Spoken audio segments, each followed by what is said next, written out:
ननकाना साहिब की सिख बिरादरी भी आज होने वाले पाक भारत टाकरे के लिए पुरजोश हैं। गुरुद्वारा जन्मस्थान में पाकिस्तान टीम की जीत के लिए खुसूसी दुआएं की जा रही हैं। मजीद जानते हैं अरशद डोगर से। जी अरशद, क्या कहना है सिख बिरादरी का?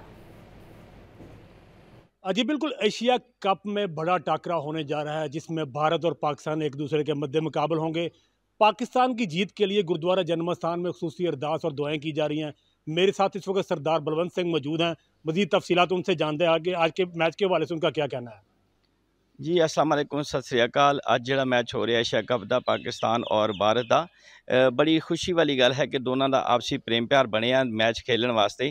तो यही असी उम्मीद रखते हैं कि दोनों मुल्क आपसी प्रेम प्यार रखन और आवाम जी है इन्हों खुशियां देन और आवाम भी चाहिए कि एक दूजे बहुत प्रेम नाल अच्छे अल्फाजों एक दूजे याद करन जिन्होंने जो भी खुशियां है। सो कृपा करके ये आपसी प्रेम रखो और दोनों मुल्कों के प्रेम प्यार वास्ते दुआवां करो जी। धन्यवाद। जी, आपने सरदार बलवंत सिंह की बात सुनी। उनका यही कहना था कि मैच के अलावा एक दूसरे को, दोनों मुल्कों को मोहब्बत और रवादारी में भी एक दूसरे के आगे बढ़ना चाहिए और पाकिस्तान की जीत के लिए खुसूसी अरदास भी की जा रही है। जी बहुत शुक्रिया अरशद आपका।